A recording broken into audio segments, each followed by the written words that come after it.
দর্শকরা, আজকে আমি এসেছি এক কলা খেতে বা কলা বাগান। এই কলা গাছ পরিচর্যা আপনি কিভাবে করবেন, চাষ কিভাবে করবেন সেই সম্পর্কে একটু জানাতে, এবং এই কলা আর কলার থোড় খেলে বা আপনার দেহে কী সমস্যার সমাধান হবে, আসুন এই সম্পর্কে একটু জানি। প্রথমে বলি, এই কলা চাষ আপনারা কী করে করবেন। কলা চাষ আপনি মার্চ মাসের দিকে লাগাবেন। চৈত্র মাসে আপনি এই কলা গাছ লাগাবেন জমিতে। এবার এই কলা পরিচর্যা করতে গেলে আপনার নিয়মিত ওষুধ সেবন করতে হবে, পটাশিয়াম জাতীয় সার একে প্রয়োগ করতে হবে। এবং গাছ যখন বড় হয়ে যাবে, গাছের কাছে সবসময় যখন একটা সিঙ্গেল গাছ আপনি রোপণ করবেন, তখন কোনো যেন আপনার বোগ না আসে, দ্বিতীয় কোনো গাছ ওই গাছের গোড়ায় তৈরি না হয়, এটাকে দেখবেন। সবসময় একটা গাছ বজায় রাখুন। এরপর যখন দেখুন এই গাছটায় মোচা চলে এসছে, কান্দি চলে এসছে, দেখতে পাচ্ছেন বন্ধুরা, তাহলে এই কান্দি যখন এসছেন তখন এই গাছে দুটো গাছ রাখুন।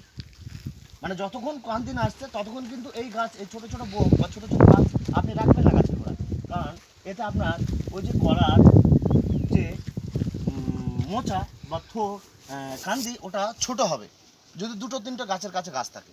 এই জন্য গাছের কান্দিটাকে বড় করতে আপনারা একটা গাছই রাখবেন। এইবার আসুন, এই কলা বা এই কলার থোড় আমাদের দেহে কী উপকার করে। দেখবেন হনুমান খুব কলা প্রিয়। হনুমান আপনি যেখানেই থাকুন না কেন, হনুমান কলা দেখলেই ছুটে যাবে, কলা দেখলেই ছুটে যাবে।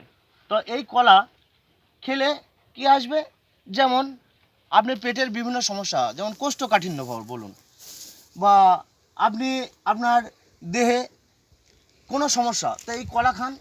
কলা খেলে আপনার কোষ্ঠকাঠিন্য দূর হবে, আপনার যে পেটের সমস্যা সেই পেটের সমস্যা দূর হবে। এই জন্যে আমরা বলবো বন্ধুদের যে কলা গাছ চাষ করুন, কলা খান, দেহকে সুস্থ রাখুন। ধন্যবাদ। আর এই চ্যানেলটিকে আমাদের সাবস্ক্রাইব করুন, দেখুন, ফলো করুন, শেয়ার করুন, মানুষের কাছে বেশি বেশি করে পৌঁছে দিন। ধন্যবাদ।